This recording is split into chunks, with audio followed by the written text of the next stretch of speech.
Hello, this tent talk comes from Berlin again, and I have a speaking partner today who is really exceptional in that way that he runs creatively an agency that for the last 15 years has been named Agency of the Year. Do you know any other country, any other agency where that happened? Filip Nilsson. So great to have you here. Thank you. How come that 15 years in a row you get awarded? There's not one reason, obviously. I think. But I think if I give you the main reason is that we've been very in a very distinct way. We've been trying to be different.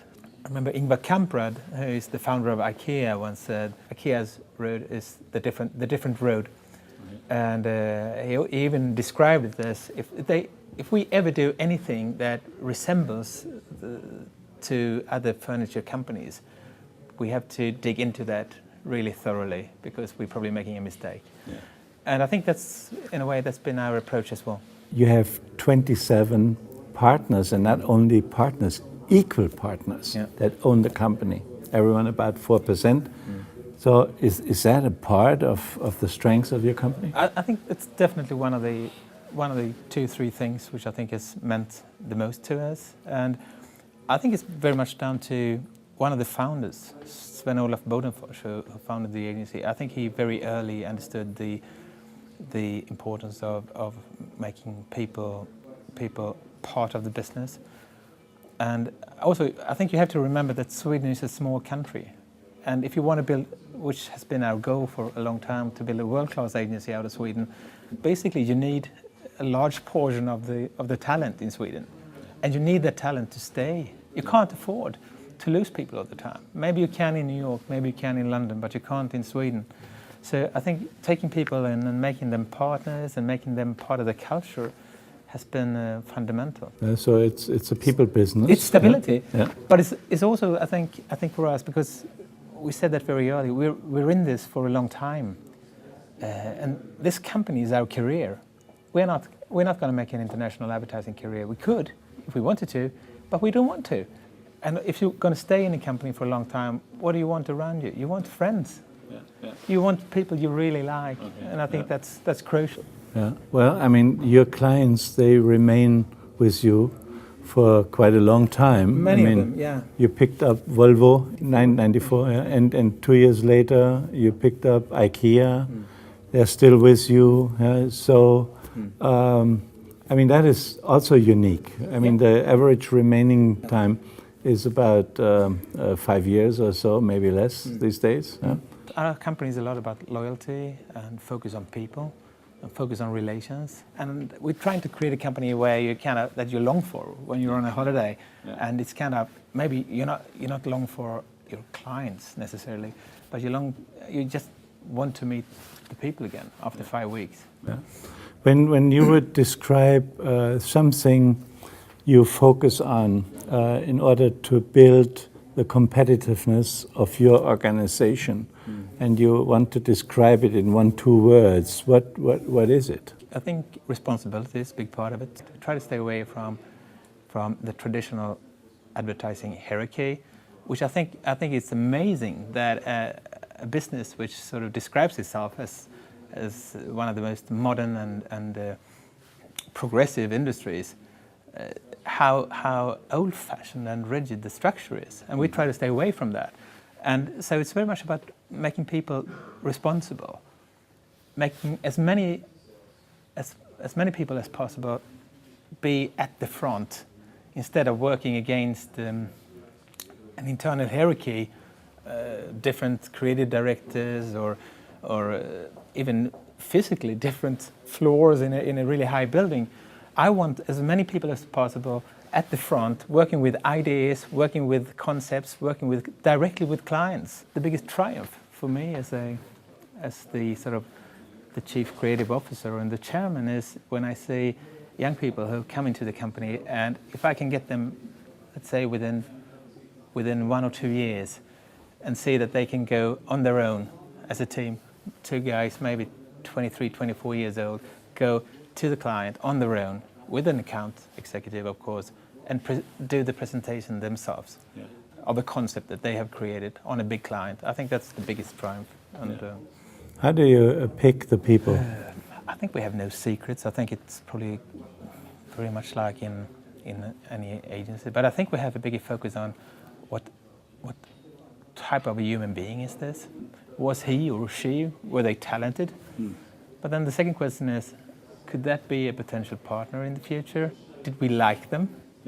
Did they make a nice impression? How would you describe a potential partner beside likability and humanity? And It's very much about the ability to care about things outside of yourself, not only your projects, but also about the company, about people around you. And because our creative process is so collective, so it's very much boils down to how big is that person's contribution to the total, not only to his own projects, but to the total. Does he or she radiate in the culture? I think that's incredibly important. Is it a plus person, somebody who adds to the culture, or is it a minus person, somebody who takes from the energy? There is some real art in hiring around. I know of an airline, where they actually ask their passengers to pick the stewardesses. Really? Yeah. So for instance, it's interesting. But I'm not sure. I wouldn't dare to say that we are kind of extremely skilled when it comes to hiring people. I think we do mistakes. You get surprised in both positively and negatively. So I think it's. I don't know if you ever learn how to do it in the perfect way. I once had a conversation with Gene Kranz, and he was actually responsible for the Apollo 13 thing. I mean, they made a film of the whole story. And I was interested in the way he hires for his team. I mean, a very skillful team. And he said, after all those years, it comes down to just two things. Does the person want to do something, or does the person want to be something? That's very good. So I found very that wise. interesting. Yeah. It's like a football team. You need all kinds. I mean, you need two forwards, and forwards are often, as they are Cristiano Ronaldo or Zlatan Ibrahimovic, or they're kind of egocentric and they just want to score and like rock stars. But you need defense as well. You need different kinds of people. Right. Now, your setup, does it work for any client, or are you very careful with which client you want to take on? I think a lot of the big international, multinational agency networks are built as a reflection of the client structure. Every position at the client side is reflected on the agency side, and we are not built that way. So when we meet with a big multinational client, there might be some friction because it doesn't fit their sort of reality. It's they are kind of frustrated because it's so different. So I think we need to be chosen by companies who really want what we can offer. Yeah. Well, you work for multinational companies in their home country. Volvo, IKEA, and so forth. Huh? Absolutely. So, but I think also in Sweden, our brand is so strong. So in Sweden, it's not a problem. The problem occurs when we meet with a client that doesn't really know that much about us. A client from London, for example. And doesn't need to be a problem. Sometimes it works really well. But you say that could be if there's a downside. I think that's the downside. Well, there's more and more collaboration going on, because not every agency can have all the services integrated, and there's, the demand today is really very special, especially if you want to deliver these wonderful, fresh, different creative product.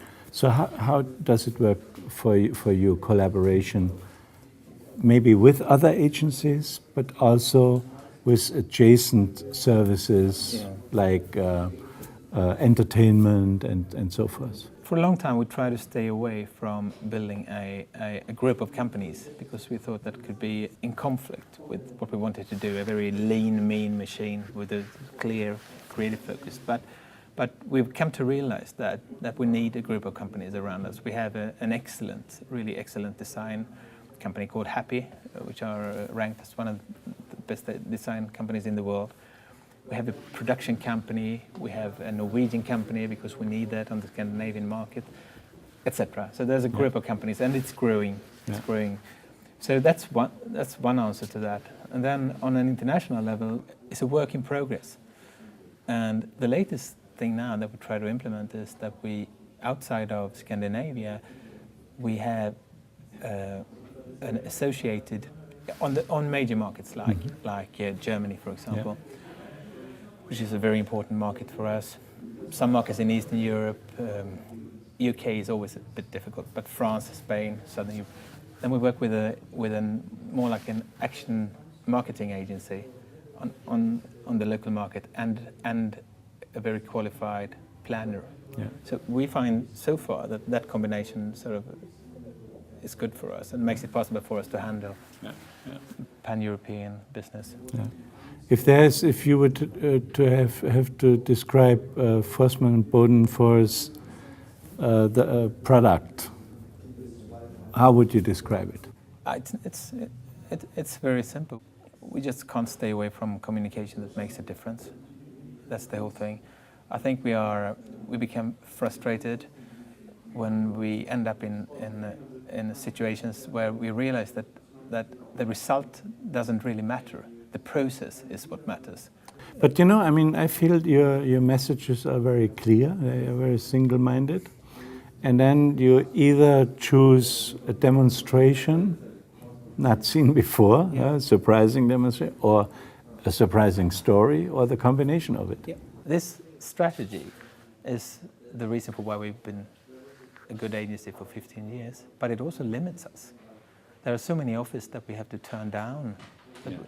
Especially on an international or global level, that we had to turn down because we just realized this would change us.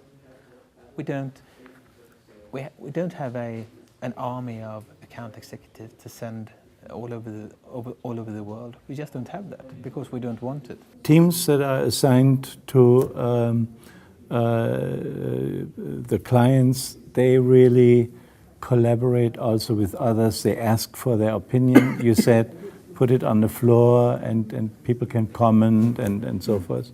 The principle is really simple. I mean, the principle is to make people perform at 125% of their potential. So you hire talented people, and then I think by working that way and trying to get rid of everything which comes close to prestige, and if you can make people open up to other people and get all the input, I think they become even more brilliant. The people within a team, they craft a campaign, they love the campaign, they want to show it to the client. Do they have to go via you? No, not necessarily via me, but they have to make it public, as we say. They have to put it on the floor physically sometimes, really. We have in the middle of the agency, we have a really big open space with no furniture, which we call the floor. And the principle is that you make everything you do, you make visible on the floor, and then you have to get other people to talk to you about it and say what they think. The ideal is that people just pop by and kind of talk about it, but it can happen that other people are so stressed, so they kind of walk around your work. And then you have to grab them and say, hey, what do you think about this? And then, so all the time, the principle is that a lot of people should have been involved and seen and discussed the work. So the agency must like it in a way, or the teams also, they are happy when some people comment. And how often is then a piece of work taken away from the floor and said, okay, we're going to do something new? All the time. All the time. All the time. Yeah. But and more, I mean, in a way you could say that it was easier when we were 25 people. Now we are 125 people. So it takes that you become a little bit more formal. Yeah. So what we do now more and more often when there's a pitch or a major campaign or something like that, is that we put more or less all creatives in one room together and brief everybody. Yeah. Because we want everybody to be able to contribute. And if it's a complex brief, if you don't know anything about it, you can't really contribute. Right. And then we work usually half a day. Everybody works on it, just to get it started. We get a lot of input from the group already in the start. Yeah. And we've realized that makes the whole process much more alive, and then people really can continue and chip in. Yeah, but I think also it's important to say that there is always a core team. It's a group of people. It's a copywriter, it's an art director, it's one of our web directors, it's graphic designers, like in any agency. Practicing responsibility. Yeah. But the thing is that group is responsible. That group has the last word. That group goes to the client. There is no there's no gatekeeper. Yeah. The rest of the agency is the gatekeeper. Because I've been in the agency for a long time, sometimes people come to me and ask for my opinion. But in a way, it's rare that I take a decision. If they come, I say what I think. But I say you have to take the decision yourself. Yeah. So make people responsible, make people grow. How did the crisis work out for your agency? Before Christmas last year, when we looked at the situation, we were kind of worried. And we saw that a lot of clients came back for a second negotiation. And so we realized it's going to be a tough year. But we also, in a way, that insight also created a lot of energy. And then we went out and won a few pitches, and so actually now I can say that it's going to be one of our best years ever. Well, if you take the way you've done things before the crisis and the way you're gonna do things, will there be any change? If we really decide, if we mobilize, we can create our own reality. It's easy to become a victim of all ugly news, and you read the magazines, you read the papers, you watch the news, and you become really depressed, and you've got to get rid of that. I mean, if you want to do great communication, you can't be depressed. It just doesn't work together. Yeah. So in a way, I think it has made us confident. Yeah. But also, I think it's important, you should be humble. I mean, last summer we came really close to losing one of our biggest clients, and we were in a pitch situation, and we were pitching for one of our own clients, a major one. Yeah. And imagine if we had lost that client just before the crisis and then gone into the crisis with that luggage. I mean, maybe it could have been a different situation. So what did you do to keep the client? We came up with a good idea. Good idea. When is the next time Agency of the Year will be announced? In spring. Spring? Okay. Filip, I wish you well for spring. Thank you very much. Take it again, 16th time. And I'm looking forward, everyone is looking forward to have your president's lecture tonight. Yeah, I will go and make a rehearsal.